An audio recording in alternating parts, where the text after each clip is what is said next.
Hey guys, Rock Wolf here. It's been a little while since I've gotten any videos up. I've had a pretty busy summer. Did a lot of camping and stuff like that. Spent a lot of time away from the house, so I haven't got a lot of stuff done on the projects around here. I got to give you an update though.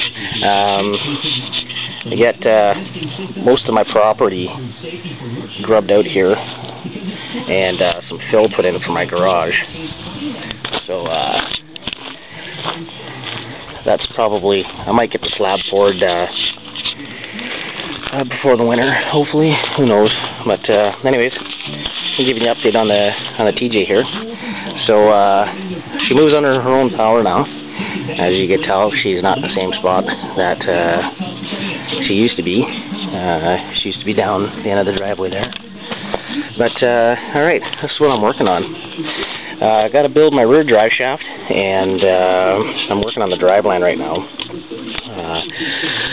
Had to put a new tranny mount in, so I put the Energy Suspensions, the tranny mount. Now you can't see it. Anyways, new Energy Suspension tranny mount in there, and got the front drive shaft in,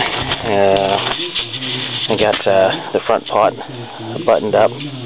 I wish I would have had a video there yesterday there to have a look at what the grizzly lockers look like inside. I'm also working on the brakes.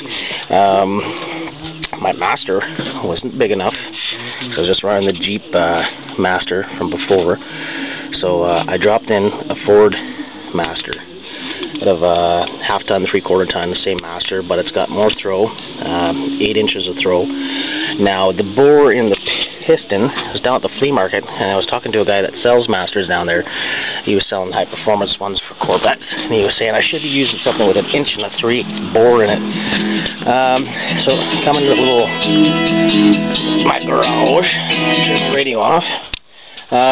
So here's what my stock, oh, that's pretty bright, there we go, my stock Jeep master looked like.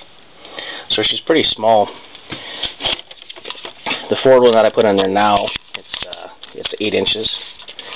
This one here, I'm looking at 6. Now when I was down at the flea market, great place, very automotive flea market, you could find anything you're looking for. I picked this up. Now the guy wasn't too sure what it was out of. He thought it was a Chevy. I had a look at it, and the diameter of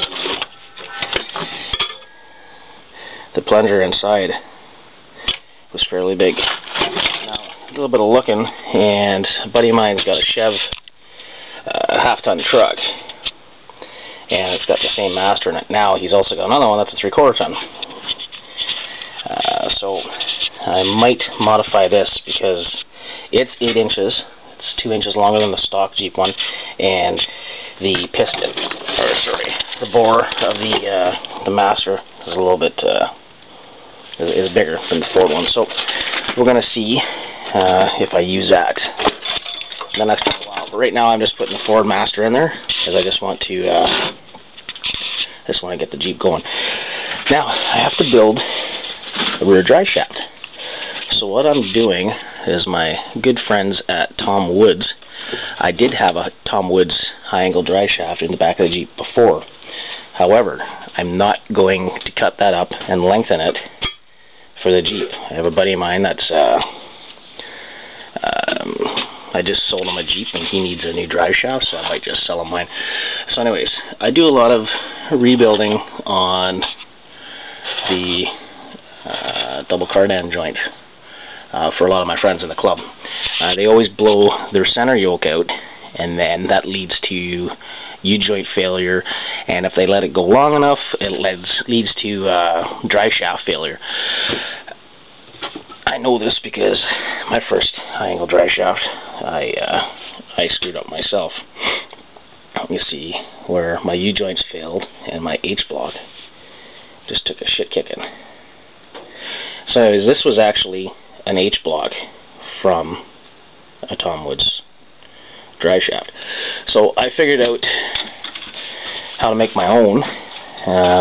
Anyways, so what I'm doing right now is I am building my rear drive shaft for my TJ. So you can see here I've got a front drive shaft from a TJ. I've cut it the length, what I need, and I have the front part of the drive shaft with the slip yoke. Now what I've done, you take and grind a weld really carefully around this part of the slip shaft. You'll be able to pop the tube off and cut your drive shaft in length. Now you got to be very careful when you do this, because you don't want to screw up the seat where your slip yoke's going to go back into your drive shaft here. Now if I was to try and put that into my drive shaft now, it's going to be next to impossible. I have to heat this up, and then I have to put my drive shaft.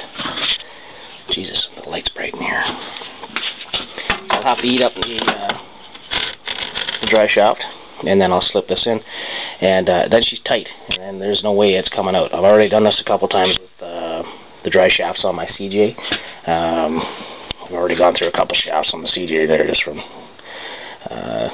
driving a piss out of it. Anyways, so I'm going to keep you posted, and I'm also working on some video editing software, so my videos might get a little bit more appealing there. There won't be just the one-shot videos there, and hopefully I can dress them up a little bit for you guys. So anyways, this is the start of my drive shaft. I'll try and take a couple more snaps as I'm working on. Talk to you later.